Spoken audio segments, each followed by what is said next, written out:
Fertilizer subsidy. It's an indication of not caring for the villagers.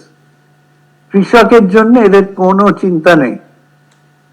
Fertiliser subsidy ছিল 2015-16-তে 4.04 of total expenditure, ধরুন 4% of total expenditure 2015-16। এই বাজেটে 3.19 নামিয়ে দিয়েছে।